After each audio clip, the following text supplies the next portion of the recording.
News since 6, witnesses are describing the moments immediately after officers fired into a car, sending one person to the hospital.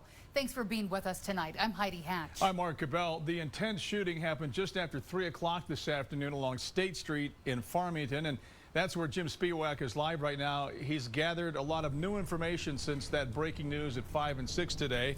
So, Jim, officer-involved shootings don't happen a lot in Farmington. Yeah, that's absolutely right. You know, we talked with several employees at the gas station right behind us. That's what they were telling us. That gas station is directly across the street from where this shooting happened, in the parking lot of the post office, which is where we are standing right now. The police chief in Farmington told us earlier tonight that there have only been 3 officer-involved shootings in this city in the last 3 years.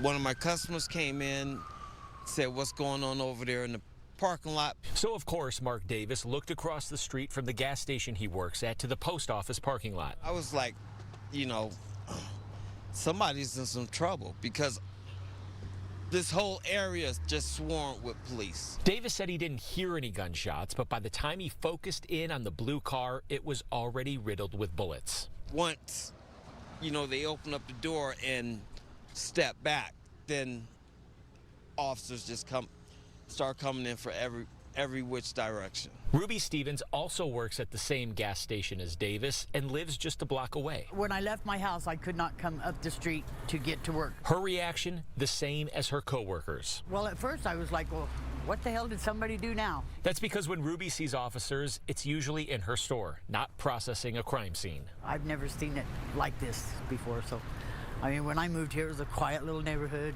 Details of what happened are hard to come by this early in the investigation, but Farmington Police Chief Eric Johnson says that this started as a traffic stop for the blue car that did not have a license plate, and the officer called for backup. And a short time after that, the officer called out over the radio that shots had been fired. Chief Johnson says that 5 Farmington officers were involved in the shooting. None were injured, but the person in the car was, their condition and identity not yet known.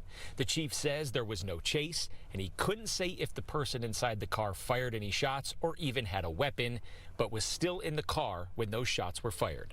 Other than that's how we train, and I know my guys, and if they fired shots, I'm certain they were in fear of their life.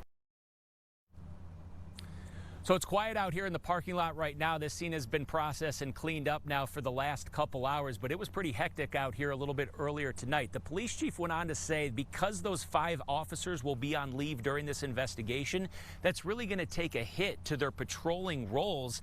That's about 20% of their patrol staff that will be on leave during this investigation. So where do we go from here? The county has their own investigative team that will take over this investigation. We're live tonight. Jim Spiewak, KUTV 2 News.